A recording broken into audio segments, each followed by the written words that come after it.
ಎಲ್ರಿಗೂ ನಮಸ್ಕಾರ. ಆತ್ಮೀಯ ಧ್ರುವತಾರ ಯೂಟ್ಯೂಬ್ ಚಾನಲ್ಗೆ ಸ್ವಾಗತ. ಸ್ನೇಹಿತರೆ, ಇವತ್ತೊಂದು ಅದ್ಭುತವಾಗಿರೋ ಸಿನಿಮಾ ಬಗ್ಗೆ ಮಾತಾಡಕ್ ಬಂದಿದ್ದೀನಿ. ಆ ಸಿನಿಮಾ ಯಾವುದು ಅಂತಂದ್ರೆ ಸಿಪಾಯಿ ಸಿನಿಮಾ. ನಾವೇನಾದ್ರೂ ಹಳೆ ಸಿನಿಮಾಗಳನ್ನ ನೋಡೋದಕ್ಕೆ ಶುರು ಮಾಡ್ತಂತಂದ್ರೆ ನಮಗೆ ಹೊಸ ಸಿನಿಮಾಗಳ ಮೇಲೆ ಇಂಟ್ರೆಸ್ಟೇ ಬರೋದಿಲ್ಲ ಮತ್ತು ಭರವಸೆ ಕೂಡ ಇಟ್ಕೊಳ್ಳಂಗಿಲ್ಲ. ಅಷ್ಟು ಅದ್ಭುತವಾಗಿರುತ್ತೆ ಹಳೆ ಸಿನಿಮಾಗಳು. ಆ ಒಂದಷ್ಟು ಹಳೆ ಸಿನಿಮಾಗಳಲ್ಲಿ ನಾವಿವತ್ತು ಆಯ್ಕೆ ಮಾಡಿಕೊಂಡಿರುವಂತ ಸಿನಿಮಾ ಯಾವುದು ಅಂತಂದ್ರೆ ಸಿಪಾಯಿ ಸಿನಿಮಾ. ಈ ಸಿನಿಮಾ 1996 ರಿಲೀಸ್ ಆಗುತ್ತೆ. 1990 ಹಾಗೂ 2000 ಅತಿ ಹೆಚ್ಚು ಬೇಡಿಕೆಯಲ್ಲಿದ್ದು ಶಿವರಾಜ್ ಕುಮಾರ್ ಅವರು, ರವಿಚಂದ್ರನ್ ಅವರು, ತೆಲುಗು ತಮಿಳು ಅಂತ ಬಂತಂದ್ರೆ ಕಮಲ್ ಹಾಸನ್ ಅವರು ಮತ್ತು ರಜನಿಕಾಂತ್ ಅವರು ಮತ್ತು ಚಿರಂಜೀವಿ ಅವರು, ಇಷ್ಟು ಜನ ಅತ್ಯಂತ ಬೇಡಿಕೆಯಲ್ಲಿರ್ತಾರೆ. ಇವ್ರ ಸಿನಿಮಾಗಳು ಹೆಂಗಿರುತ್ತೆ ಅಂತಂದ್ರೆ ರಿಲೀಸ್ ಆದ ತಕ್ಷಣ ಒಂದು ಕ್ರೇಜ್ ತರ ಇರುತ್ತೆ. ಈಗ ಹಿಂಗೆ ದರ್ಶನ್, ಸುದೀಪ್, ಯಶೋರ್ ಸಿನಿಮಾಗಳು ಬಂದ್ರೆ ಕ್ರೇಜ್ ಇರುತ್ತೆ. ಅದಕ್ಕಿಂತ 10 ಪಟ್ಟು ಜಾಸ್ತಿನೇ ಇರ್ತಿತ್ತು ಆಗಿನ ಕಾಲದಲ್ಲಿ. ಯಾಕಂದ್ರೆ ರವಿಚಂದ್ರನ್ ಸಿನಿಮಾಗಳು ಇತ್ತಂತಂದ್ರೆ ಸಾಂಗ್ಸ್ಗಳು ಹಂಗಿರ್ತಿತ್ತು ಅವ್ರ ಸಿನಿಮಾದಲ್ಲಿ.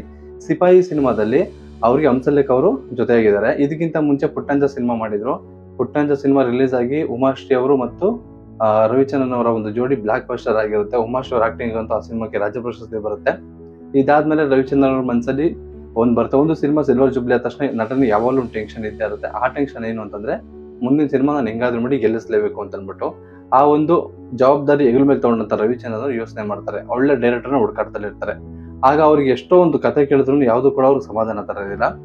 ಆಗ ಅವರು ಅನ್ಕೊಂಡಿದ್ದೊಂದು, ನಾನು ಸಿಪಾಯಿ ಸಿನಿಮಾ ಮಾಡಬೇಕು.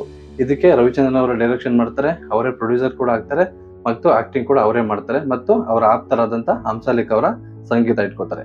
ಈ ಸಿನಿಮಾದಲ್ಲಿ ಸಂಗೀತ ಯಾವ ತರ ಇತ್ತು ಅಂದ್ರೆ 1996ರಿಂದ 2000ವರೆಗೂ ರಿಲೀಸ್ ಆದಂತ ಎಲ್ಲಾ ಸಿನಿಮಾದ ಕ್ಯಾಸೆಟ್ಗಳಿಗಿಂತ ಈ ಸಿನಿಮಾದ ಕ್ಯಾಸೆಟ್ಗಳು ಅದ್ಭುತವಾಗಿ ಯಶಸ್ಸನ್ನ ಗಳಿಸುತ್ತೆ ಮತ್ತು ಅದ್ಭುತವಾಗಿ ಹಣ ಗಳಿಸುತ್ತೆ. ಈ ಸಿನಿಮಾ ರಿಲೀಸ್ ಆದಂತ ಅಷ್ಟು ಥಿಯೇಟರ್ ಕೂಡ 50 ದಿನ ಆಚರಿಸುತ್ತೆ. ಒಂದಷ್ಟು ಚಿತ್ರಮಂದಿರಗಳಲ್ಲಿ 25 ವಾರ ಕೂಡ ಆಚರಿಸುತ್ತೆ ಮತ್ತು ರವಿಚಂದ್ರನ್ ಅವರಿಗೆ ಒಂದು ಬೇರೆ ಇಮೇಜ್ ಅನ್ನು ತಂದುಕೊಡುತ್ತೆ. ಸಿನಿಮಾದಲ್ಲಿ 4 ಜನ ಅದ್ಭುತವಾಗಿ ಅಭಿನಯ ಮಾಡಿದ್ದಾರೆ. ಮುಖ್ಯಮಂತ್ರಿ ಚಂದು ಅವರು ಮತ್ತು ಉಮಾಶ್ರೀ ಅವರು, ರವಿಚಂದ್ರನ್ ಹಾಗೂ ಸೌಂದರ್ಯ ಅವರು. ಈ 4 ಜನ ಅಭಿನಯ ಹೇಗಿತ್ತು ಅಂತಂದ್ರೆ ಎಲ್ಲ ಒಂದು ಮಲ್ಟಿ ಸ್ಟಾರ್ ಸಿನಿಮಾ ಇದಂಗಿತ್ತು. ಯಾಕಂದ್ರೆ ಒಬ್ರಿಗಿಂತ ಒಬ್ರು ಬೆಸ್ಟ್ ಆಕ್ಟರ್ಸೇ ಇದ್ರು. ಮುಖ್ಯಮಂತ್ರಿ ಸರ್ ಅವ್ರ ಆಕ್ಟಿಂಗ್ ಅಂತೂ ನೋಡಿ ಜನ ಥಿಯೇಟರ್ ಅಲ್ಲಿ ತುಂಬಾ ಜನ ಬೈಕೊಂಡು ಹೋದ್ರಂತೆ. ಯಾಕೆಂತಂದ್ರೆ ಇಂಥ ಒಬ್ಬ ತಂದೆ ಇರ್ತಾನೆ ಅಂತ, ಜೂಜಿಗಾಗಿ ಅಥವಾ ತನ್ನ ಚಟಕ್ಕಾಗಿ ತನ್ನ ಮಗಳನ್ನೇ ಆಡವಿಟ್ಟ ತಂದೆ ಅಂತ ಅನ್ಬಿಟ್ಟು ಆ ಸಿನಿಮಾದಲ್ಲಿ ಅವ್ರ ಕ್ಯಾರೆಕ್ಟರ್ ಹಂಗೆ ಪ್ಲೇ ಆಗುತ್ತೆ. ಬಾಲಕೃಷ್ಣ ಅವರಂತೂ ಚಿಕ್ಕದಣಿ ಅನ್ನೋ ಒಂದು ಕ್ಯಾರೆಕ್ಟರ್ನ ಮಾಡಿರ್ತಾರೆ. ಅವ್ರದ್ದು ಅಭಿನಯನೂ ತುಂಬಾ ಅದ್ಭುತವಾಗಿತ್ತು. ಮತ್ತು ಪುಟ್ಟಂಜ ಸಿನಿಮಾದಲ್ಲಿ ಏನ್ ಕ್ಯಾರಿ ಆಗಿತ್ತು ಜೋಡಿ, ಒಂದು ಬ್ಲಾಕ್ ಬಸ್ಟರ್ ಜೋಡಿ ಅಂತ ಇತ್ತು ರವಿಚಂದ್ರನ್ ಅವ್ರದ್ದು ಮತ್ತು ಉಮಾಶ್ರೀ ಅವ್ರದ್ದು. ಅಲ್ಲಿ ಅಮ್ಮ ಮಗನ್ ಕ್ಯಾರೆಕ್ಟರು, ಇಲ್ಲಿ ಅತ್ತೆ ಕ್ಯಾರೆಕ್ಟರು, ಅತ್ತೆ ಮತ್ತು ಅಳಿಯನ ಕ್ಯಾರೆಕ್ಟರು. ಈ ಸಿನಿಮಾದ ಇನ್ನೊಂದು ಪ್ರಮುಖ ವಿಷಯ ಏನು ಅಂತಂದ್ರೆ ಸೌಂದರ್ಯ ಮ್ಯಾಮ್ ಅವರ ಒಂದು ಸಮಯ ಪ್ರಜ್ಞೆ ಮತ್ತು ಅವರ ಕೆಲಸದ ಶ್ರದ್ಧೆ. ಈ ಸಿನಿಮಾ ಶುರುವಾಗಬೇಕಾದ್ರೆ ಏನಾಗುತ್ತೆ ಅಂತಂದ್ರೆ ಅವರ ತಂದೆ ಸತ್ಯನಾರಾಯಣ ಅಂತ ಅಂದ್ಬಿಟ್ಟು ಅವರು ತೀರ್ಕೋತಾರೆ. ಅವರ ತೀರ್ಕೊಂಡಿದ ತಕ್ಷಣ ಏನಾಗುತ್ತೆ ಅಂತಂದ್ರೆ ಸೌಂದರ್ಯ ಮ್ಯಾಮ್ ಅವ್ರಿಗೆ ಒಂದು ಸ್ವಲ್ಪ ಡಿಪ್ರೆಷನ್ ಆಗುತ್ತೆ. ಅದನ್ನ ಅರ್ಥಂತ ರವಿಚಂದ್ರನ್ ಅವರು ಈ ಸಿನಿಮಾದ ಕೆಲಸಗಳನ್ನ ಒಂದು ಸ್ವಲ್ಪ ಮುಂದೆ ಪೋಸ್ಟ್ಪೋನ್ ಮಾಡ್ತಾರೆ. ಪೋಸ್ಟ್ಪೋನ್ ಮಾಡಿದ್ಮೇಲೆ ಅವರ ಒಂದು ಕಾರ್ಯಗಳೆಲ್ಲ ಮುಗಿದ್ಮೇಲೆ ಮತ್ತೆ ಸೌಂದರ್ಯ ಮ್ಯಾಮ್ ಅವರು ಜಾಯ್ನ್ ಆಗ್ತಾರೆ ಚಿತ್ರೀಕರಣಕ್ಕೆ. ಜಾಯ್ನ್ ಆದಾಗ ರವಿಚಂದ್ರನ್ ಸರ್ ಹೇಳ್ತಾರಂತೆ, ಇನ್ನು ಸ್ವಲ್ಪ ದಿನ ಇರ್ಬೋದಿತ್ತಲ್ಲ, ಏಂತಕ್ಕೆ ಇಷ್ಟು ಬೇಗ ಬಂದ್ರಿ ಅಂತ. ಆಗ ಸೌಂದರ್ಯ ಮ್ಯಾಮ್ ಹೇಳ್ತಾರಂತೆ, ನಾನು ಯಾವುದು ಸಿನಿಮಾ ಒಪ್ಕೊಂಡ್ರು ಅದಕ್ಕೆ ಒಂದು ಕಮಿಟ್ ಆಗಿ ಕೆಲಸ ಮಾಡಬೇಕಾಗುತ್ತೆ. ಬೇರೆ 2-3 ಸಿನಿಮಾ ಒಪ್ಕೊಂಡಿದ್ದೆ, ಬಟ್ ಯಾವುದೂ ನಾನು ಅಡ್ವಾನ್ಸ್ ತೊಗೊಂಡಿರಲಿಲ್ಲ, ಹಂಗಾಗಿ ಅದನ್ನ ಡ್ರಾಪ್ ಮಾಡಿದೆ. ಬಟ್ ಈ ಸಿನಿಮಾ ನಾನು ಕಂಪ್ಲೀಟ್ ಮಾಡಬೇಕಿತ್ತು, ಅದಕ್ಕೋಸ್ಕರ ಬಂದೆ ಅಂತ. ಅವ್ರ ಅಭಿನಯ ಯಾವ ಥರ ಇತ್ತು ಅಂದರೆ ಫಸ್ಟ್ ಆಫ್ ಫುಲ್ ಅವ್ರು ಸೈಲೆಂಟಾಗಿ ಇರ್ತಾರೆ, ಬರೀ ಫೇಸ್ ರಿಯಾಕ್ಷನ್ ಅಲ್ಲೇ ಇರುತ್ತೆ. ರವಿಚಂದ್ರನ್ ಸರ್ನ ನೋಡಿ ಎದುರ್ಕೋತಾರಲ್ಲ, ಆ ಒಂದು ಆಕ್ಟಿಂಗ್ ಅಂತೂ ಸೌಂದರ್ಯ ಅವರು ತುಂಬ ಅದ್ಭುತವಾಗಿ ಮಾಡಿದ್ದಾರೆ. ಯಾಕೆಂದರೆ ಅಭಿನಯಕ್ಕೆ ನಮ್ಮ ಕನ್ನಡದಲ್ಲಿ ಸೌಂದರ್ಯ ಅವ್ರನ್ನ ಬಿಟ್ಟರೆ ಬೇರೆ ಯಾವ ನಟಿನೂ ಇಲ್ಲ, ಅಷ್ಟು ಅದ್ಭುತವಾಗಿ ಅವರು ಅಭಿನಯ ಮಾಡಿದ್ದಾರೆ. ಮತ್ತು ಈ ಸಿನಿಮಾದಲ್ಲಿ ಜನಗಳಿಗೆಲ್ಲ ಒಂದು ಸರ್ಪ್ರೈಸ್ ಇದೆ ಅಂತ ರವಿಚಂದ್ರನ್ ಸರ್ ಫಸ್ಟ್ ಹೇಳಿದರು. ಬಟ್ ಯಾವುದೇ ಸಿನಿಮಾ ಪೋಸ್ಟರಲ್ಲಾಗಲಿ ಮತ್ತು ವಾಲ್ಪೇಪರಲ್ಲಾಗಲಿ ಅವಾಗೆಲ್ಲ ಗೋಡೆ ಮೇಲೆಲ್ಲ ಅಂಟಿಸೋರು. ಅದರಲ್ಲೆಲ್ಲೂ ಕೂಡ ಚಿರಂಜೀವಿ ಸರ್ ಅವರು ಫೋಟೋನೇ ಹಾಕಿರಲಿಲ್ಲ.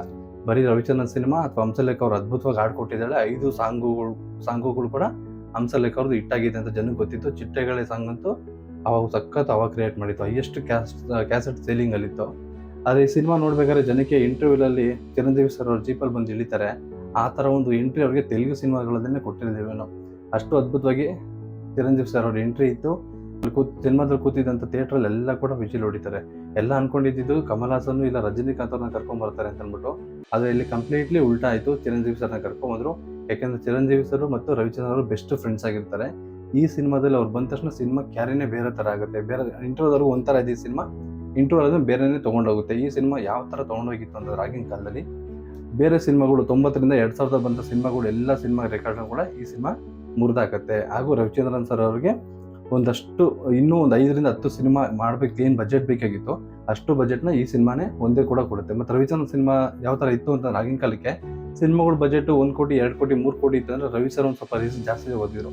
5ರಿಂದ 6 ಕೋಟಿ ಆಗ್ಬಿಡೋರು ಆ ಸಿನಿಮಾಗೆ. ಇಲ್ಲ ಈ ಸಿನಿಮಾ ಸಕ್ಸಸ್ ಆಗುತ್ತೆ ಅಂತ ಅಂದ್ಬಿಟ್ಟು ಇದಕ್ಕೆಲ್ಲ ಈಶ್ವರಿ ಪ್ರೊಡಕ್ಷನ್ ಅವರು ತುಂಬ ಅದ್ಭುತವಾಗಿ ರವಿಚಂದ್ರನ್ ಸರ್ಗೆ ಅವ್ರ ತಂದೆಯವ್ರು ಸಪೋರ್ಟ್ ಕೊಟ್ಟರು. ಹಾಗಾಗಿ ರವಿಚಂದ್ರನ್ ಸರ್ ಅವರು ಅಷ್ಟು ಅದ್ಭುತವಾಗಿರೋ ಸಿನಿಮಾಗಳನ್ನ ಕೊಡೋಕ್ಕಾಯಿತು. ಸಿಪಾಯಿ ಸಿನಿಮಾ ಕೂಡ ಈಗ ರಿಲೀಸ್ ಆಗಿ 29-30 ವರ್ಷ ಆಗಿದೆ. ಇದುವರೆಗೂ ಕೂಡ ಯಾರು ಕೂಡ ಸಿನಿಮಾನ ಮರೆಯೋದೇ ಇಲ್ಲ. ಅಷ್ಟು ಅದ್ಭುತವಾಗಿರೋ ದಾಖಲೆಗಳನ್ನ ಹೊಂದಿರುವಂಥ ಏಕೈಕ ಸಿನಿಮಾ ಅಂದರೆ ಅದು ಸಿಪಾಯಿ ಸಿನಿಮಾ ಅಂತ ಹೇಳ್ತಾ ಈ ವಿಡಿಯೋನ ಇಲ್ಲಿಗೆ ಮುಗಿಸ್ತೀನಿ. ಎಲ್ರಿಗೂ ಧನ್ಯವಾದಗಳು. ನಾನು ಸ್ನೇಹ ಜೀವಿ, ನೀನು ಸ್ನೇಹ ಜೀವಿ, ಲೋಕದಲ್ಲಿ ಸ್ನೇಹ ಚಿರಂಜೀವಿ, ಮಾಡುವಾರು ಪ್ರೇಮ ಜೀವಿ.